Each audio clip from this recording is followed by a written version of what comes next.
چاہوں گا کہ آپ کی بھرپور طریقے سے خدا کے کلام کو اور خدا کے خطبہ کو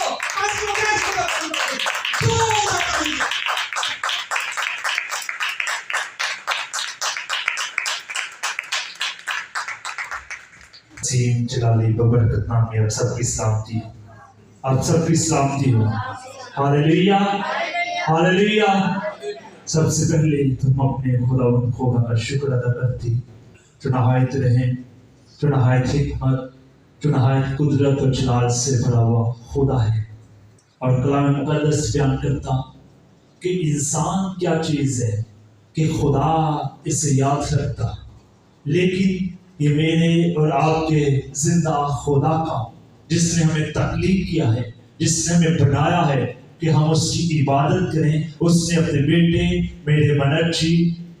خدا یسوع مسیح کے وسیلہ سے مجھ پر فضل کیا ہے کہ آج اگر ہم زندہ اور زندوں کی زمین پر ہیں، آج سبت کا پاک دن ہماری زندگی میں عطا کیا گیا، ہمیں بخش دیا گیا آج کا دن، تو اس میں ہماری کوئی لیاقت نہیں ہے، بلکہ یہ خدا کی قدرت ہے اور اس کی عظیم محبت ہے کہ وہ ہم سے پیار کرتا اور ہمیں بارہا موقع فراہم کرتا ہے کہ ہم اس کے حضور میں چھپ کر اس بات کا احساس کر سکیں، اس بات کو اپنی زندگی میں رکھ سکیں اور اس بات پر ایمان رکھ سکیں کہ یقیناً اس کا بیٹا میرا اور آپ کا منجی ہی میرا اور آپ کا نجات دہندہ ہے۔ ہاللیلویا۔ تو جب ہم کلام مقدس کا مطالعہ کرتے ہیں تو بخوب کلام مقدس میں لکھا ہے کہ سو تو خداوند اپنے خدا کی راہوں پر چلنے اور اس کا خوف ماننے کے لیے اس کے حکموں پر عمل کرنا۔ اور اسی کے بعد جب ہم دیکھتے تو کلام مقدس بیان کرتا کہ تم خداوند اپنے خدا کی پیروی کرنا اور اس کا خوف ماننا اور اس کے حکموں پر چلنا اور اس کی بات سننا، تم اسی کی بندگی کرنا اور اسی سے لپٹے رہنا، کیونکہ نیکوکار کو حاکموں سے خوف نہیں بلکہ بدکاروں کو ہے۔ پس اگر تو حاکم سے نظر رہنا چاہتا ہے تو نیکی کر، اس کی طرف سے تیری تعریف کی گئی۔ تو جب ہم دیکھتے ہیں ہر ایک صحیفہ جو خدا کے الہام سے ہے، تربیت بخشنے کے لیے خاص ہے تاکہ مرد خدا کامل بنے، تو یقیناً ہم انسان ہوتے ہوئے اس بات کو جانتے بھی ہیں کہ ہم خدا کے ہاتھوں کی بنائی ہوئی کاراگری ہیں۔ خدا نے ہمیں بنایا ہے کہ ہم اس کی بندگی کریں، اس کی عبادت کریں اور اس کے خوف میں رہ کر زندگی بسر کریں، لیکن بعض اوقات ہم دنیا داری کی باتوں اور خواہشات میں پھنس جاتے اور خدا کو بھول جاتے ہیں۔ تو آج ہم خدا کے زندہ پاک کلام میں سے اپنی تربیت کی، اپنی نصیحت اور رہنمائی کے لیے سیکھیں گے۔ تو خدا کے پاک کلام میں سے مثال کی کتاب اس کا 8واں باب اور اس کی 13ویں آیت کو دیکھیں گے تو کلام مقدس میں لکھا ہے، خداوند کا خوف بدی سے عداوت ہے، غرور اور گمنڈ اور بری راہ اور کچھ کو منہ سے مجھے نفرت ہے۔ خدا کے پاک کلام پڑھے سنے جانے پر خدا کی خاص برکت ہو، خداوند کا شکر ہو۔ تو آج ہم خدا کے زندہ لا تبدیل لا ثانی کلام میں سیکھیں گے۔ جو آج کا ہمارا مضمون، آج کا ہمارا ٹاپک ہے وہ یہ ہے کہ ہمیں انسان ہوتے ہوئے خدا کے خوف کو اپنی زندگی میں خدا کے خوف کے مطابق زندگی بسر کرنے کی جو ضرورت ہے، یا ابلیس کا خوف ہماری زندگی میں ہونا چاہیے۔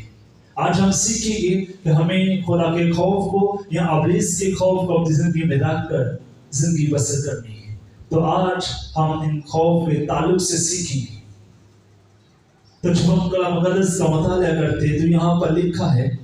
کہ خداوند کا خوف بدی سے عداوت ہے، غرور اور گمنڈ اور بری راہ اور کچھ کو منہ سے مجھے نفرت ہے۔ تو سب سے پہلی بات، بے شک میں اور آپ جانتے ہیں کہ خداوند کی ذات لسانی ہے، میرا اور آپ کا خدا لا تبدیل ہے، وہ جو آپ کا بے صداقت ہے اس میں ذرا بھی ناپاکی نہیں ہے۔ خدا گناہ کو پسند نہیں کرتا، اس لیے یہاں پر لکھا ہے کہ اسے غرور اور گمنڈ اور بری راہ اور کچھ گموں سے مجھے نفرت ہے۔ کہ جب ہم دیکھتے ہیں کہ خدا کو ایسی تمام بری خواہشات اور تمام بری روشوں سے نفرت ہے، لیکن خدا محبت کس سے کرتا ہے؟ جو نیکی کے در پہ رہتا ہے، جو نیکی کو پسند کرتا ہے، جو ایک دوسرے کا احساس کرتا ہے، جو خدا کی حضور میں رہنا پسند کرتا اور یقیناً خدا کا بندہ بیان کرتا کہ میں شارت کے خیموں میں بسنے سے زیادہ خدا کے گھر کا دربان ہونا پسند کرتا ہوں۔ کیوں؟ خدا کا بندہ کہتا ہے کیونکہ وہ جانتا ہے کہ خدا کا کلام انسان کو ان تمام باتوں سے، ان تمام بری خواہشات، ان تمام بری روشوں سے اور بدی کی تمام راہوں سے جو ابلیس کی طرف سے ہیں آزاد کرتا ہے۔ اور اسی لیے خدا کا بندہ کہتا کہ میں شرارت کے خیموں میں بسنا نہیں چاہتا، کیونکہ خدا ایسی باتوں سے ناراض ہوتا ہے۔ خدا کو ایسی باتیں، خدا کو ایسے کام پسند نہیں ہیں جو ابلیس کی طرف سے ہیں۔ تو اسی لیے خدا کا بندہ مقدس داؤد کہتا کہ خداوند تیرے کلام کو میں نے اپنے دل میں رکھ لیا تاکہ تیرے خلاف گناہ نہ کروں، کیونکہ خدا کا کلام ہی ہے جو ہمیں تمام بدی کی راہوں سے، تمام ایسا خوف جو ابلیس کی طرف سے ہماری زندگی میں سکونت کرنے کی کوشش کرتا ہے اور جس کے سبب سے ہم خدا سے الگ ہو جاتے ہیں۔ اور ابلیس کا خوف ایسا خوف ہے جو ہمیں تباہی کی طرف لے جاتا ہے، جو ہمیں موت کی طرف لے جاتا ہے، لیکن خدا ایسا نہیں چاہتا، کیونکہ میں اور آپ خدا کے ہاتھوں کی بنائی ہوئی کاریگری ہیں۔ ہم خدا کے لوگ ہیں اور اس کی چراگاہ کی بھیڑیں ہیں اور اس نے ہمیں چنا ہے۔ لکھا ہے کہ تم نے نہیں بلکہ میں نے تمہیں چن لیا ہے اور تم اپنے نہیں بلکہ قیمت سے خریدے گئے ہو تاکہ اپنے بدن سے خدا کے جلال کو ظاہر کرو۔ تو خدا نہیں چاہتا کہ ہماری زندگی ابلیس کے خوف میں گزرے۔ خدا نہیں چاہتا کہ ہم لعنت کی حالت میں زندگی بسر کریں، کیونکہ کلام مقدس بیان کرتا کہ آج کے دن میں تیرے سامنے دو چیزیں رکھتا ہوں، برکت اور لعنت۔ تو جب ہم دیکھتے ہیں تو اسی طرح اگر خدا کا خوف، خدا کی قدرت ہماری زندگی میں ہے تو ہم برکت کے وارث ہیں۔ اگر خدا کا خوف، خدا کی محبت، خدا کا کلام ہماری زندگی میں نہیں تو کیا ہوگا؟ پھر لعنت کو ہم ریسیو کریں گے، لیکن خدا ایسا نہیں چاہتا۔ خدا چاہتا ہے کہ ہم اس کے خوف میں رہ کر زندگی بسر کریں۔ آپ سوچ رہے ہوں گے کہ خدا کا خوف کیا ہے؟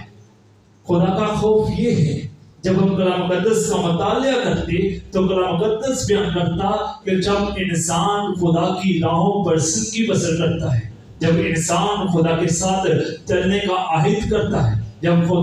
جب انسان خدا کو اپنا دے دیتا اور کہتا کہ خداوند آج سے میں تیرا ہوں، یقیناً تو نے مجھے چنا ہے اور میں تیری راہوں پر رہ کر بدی سے دور رہنا چاہتا ہوں اور تیری راہوں پر رہ کر اچھے طریقے سے لائق طور سے زندگی بسر کرنا چاہتا ہوں۔ لیکن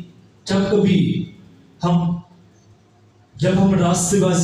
بازی میں چلتے ہوئے زندگی بسر کرتے ہیں، خدمت میں زندگی بسر کرتے ہیں اور زیادہ وقت خدا میں رہنا پسند کرتے ہیں، تو یہ مت سوچیے گا کہ ابلیس ہمیں آزاد رہنے دے گا، کہ ابلیس چپ کر کے بیٹھ جائے گا اور کہے گا کہ یہ تو خدا کا بیٹا ہے، یہ خدا کی بیٹی ہے، میں اسے پریشان نہیں کرنا، بلکہ وہ زیادہ پریشان کرنے کی کوشش کرے گا۔ لیکن ہمیں اس بات کا خوف نہیں رکھنا، اس بات سے ڈرنے کی ضرورت نہیں ہے، کیونکہ ہمارا بچانے والا، ہمیں ہماری زندگی میں قوت رکھنے والا میرا اور آپ کا خدا ہے۔ اور جب ہم کبھی بدی کی طرف ہمارا قدم اٹھتا ہے تو ہمارا ضمیر ہمیں آواز دیتا ہے، ہمارا ضمیر ہمیں ڈراتا ہے۔ یقیناً آپ نے اس بات کو اپنے تجربے میں لایا ہوگا کہ جب ہم کوئی غلط کام کرتے ہیں تو ہمارے دل میں ہلکی سی آواز اٹھتی ہے کہ یہ کام غلط ہے، لیکن ہم اس آواز کو دبا دیتے ہیں۔ یہ حقیقت میں وہ خوف خدا کا ہے کہ خدا ہمیں بتانا چاہتا ہے کہ ہمیں ان باتوں سے بچنے کی ضرورت ہے، ان کاموں سے دور رہنے کی ضرورت ہے، کیونکہ خدا کو ایسے کام پسند نہیں ہے۔ تو ہمیں وہ کام کرنے کی ضرورت ہے جو خدا کو پسند ہے. اور خدا کا خوف، خدا کی ہم بندگی کرتے ہیں، خدا کی ہم عبادت کرتے ہیں، تو حقیقت میں خدا کا خوف ہماری زندگی میں کام کرتا ہے. خدا کا خوف یہ ہے کہ جب ہم خدا کے ساتھ چلتے ہیں، تو جب ہم چلتے چلتے جب ہم بدی کی طرف بڑھیں گے تو خدا ہمیں گائیڈ کرے گا، خدا ہمیں رہنمائی کرے گا، خدا ہمیں گائیڈ کرے اور بچائے گا. خدا ہمیں تربیت دے گا کہ ہمیں یہ نہیں بلکہ یہ کرنا ہے. تو پھر ہمیں کرنے کی ضرورت ہے. اگر ہم جانتے ہوئے سمجھتے ہوئے اس کی آواز کو پہچانتے نہیں تو پھر ہمارے لیے نقصان کی بات ہے. تو جب ہم دیکھتے ہیں تو کلام مقدس بیان کرتا یہ مثال 14:26 کو دیکھیں تو وہاں پر لکھا ہوا ہے کہ خداوند کے خوف میں کبھی امید ہے اور اس کے فرزندوں کو پناہ ملتی ہے. کہ جب ہم دیکھتے ہیں کہ جب خدا کا خوف انسان کی زندگی میں آتا ہے تو خدا کا خوف ہمیں ایک امید پیدا کرتا ہے. ہماری زندگی میں ایک ایسی طاقت والی، ایک ایسی پاورفل طاقت اور امید پیدا کرتا ہے کہ جس امید کے سامنے ابلیس کے منصوبے، ابلیس کی لانتیں اور ابلیس کی طاقتیں ٹھہر نہیں سکتی. کیونکہ ابلیس کا خوف انسان کو گمراہ کرتا ہے، لیکن خدا کا خوف انسان کو سرفرازی عطا کرتا ہے، انسان کو سربلندی عطا کرتا ہے، انسان کو طاقت بخشتا ہے. کیونکہ لکھا ہے وہ کمزوروں کو چنتا اور زورور بنا دیتا ہے. کہ جب ہم کمزوری کی حالت میں، لاچاری کی حالت میں خدا پر توقع کرتے ہیں، خدا پر آسر رکھتے ہیں، تو پھر وہ ہمیں پناہ دیتا ہے، پھر وہ ہمیں اپنے بازو میں چھپا لیتا ہے. کیونکہ لکھا ہے کہ اے یروشلم جس طرح مرغی اپنے بچوں کو اپنے پروں تلے چھپا لیتی ہے، میں بھی تجھے اپنے بازو میں، اپنے پروں میں چھپانا چاہتا ہوں. خدا ہمیں اپنی پناہ میں رکھنا چاہتا ہے تاکہ ہم اس کے خوف میں رہ کر زندگی بسر کر سکیں. تو جب ہم استشنا کی کتاب اور اس کے 6 باب کو دیکھتے ہیں، استشنا کی کتاب اس کا 4 باب دیکھیں تو کلام مقدس میں لکھا ہوا ہے، اس کی 5ویں آیت کو دیکھیں. دیکھو جیسا خداوند میرے خدا نے مجھے حکم دیا اس کے مطابق میں نے تم کو آئین اور حکام سکھا دیے تاکہ اس ملک میں ان پر عمل کرو جس پر قبضہ کرنے کے لیے چاہ رہے ہو. سو تم ان کو ماننا اور عمل میں لانا، کیونکہ اور قوموں کے سامنے یہی تمہاری عقل اور دانش ٹھہرے گی. اور وہ ان تمام آئین کو سن کر کہیں گی کہ یقیناً یہ بزرگ قوم اور نہایت عقل مند اور دانشور ہے. کہ یہاں پر بڑی خوبصورت بات ہمیں سکھائی گئی ہے کہ خدا اپنے لوگوں سے کہتا کہ جو آئین میں تمہیں دیتا ہوں، اور بے شک آئین اور قوانین خدا کا زندہ کلام ہے، تو میں تمام بری باتوں سے بچنے کے لیے خدا دیتا. اور خدا کہتا کہ اگر تم میرے آئین اور قوانین پر عمل کرو گے اور جس ملک میں تم چاہ رہے ہو، جس ملک کو پر تم قبضہ کرنے کو ہے، جب وہاں پر پہنچو گے تو تم تمام قوموں کے سامنے تمہاری عقل اور دانش ٹھہرے گی، اور تم کو آئین جو سن کر کہیں گی کہ یقیناً یہ بزرگ قوم ہے اور نہایت عقل مند اور دانشور ہے. تو جب ہم دیکھتے تو لکھا ہوا ہے خصوصاً اس دن کی باتیں جب تو خداوند اپنے خدا کے حضور بڑوں میں کھڑا ہوا، کیونکہ خداوند نے مجھ سے کہا کہ قوم کو میرے حضور چھما کر اور میں ان کو اپنی باتیں سناؤں گا تاکہ وہ یہ سیکھیں کہ زندگی بھر جب تک زمین پر جیتے رہیں. کہ خدا اپنے بندہ کو کہتا کہ تو لوگوں کو میرے سامنے جمع کرنا اور میں ان کو سکھاؤں گا اور انہیں تعلیم دوں گا کہ جب تک تم زمین پر زندگی بسر کرو تو جیتے رہو، میرا خوف مانے اور اپنے بال بچوں کو بھی یہی سکھائیں. کہ خدا اپنے لوگوں کو تعلیم دیتا، خدا سکھاتا کہ جب تک تم زمین پر زندگی بسر کرو، میرے خوف کے مطابق زندگی بسر کرنا، اور اپنے بال بچوں کو بھی یہی سکھانا کہ وہ میرے قوانین اور میرے حکام اور میرے کلام کے مطابق زندگی بسر کریں، تاکہ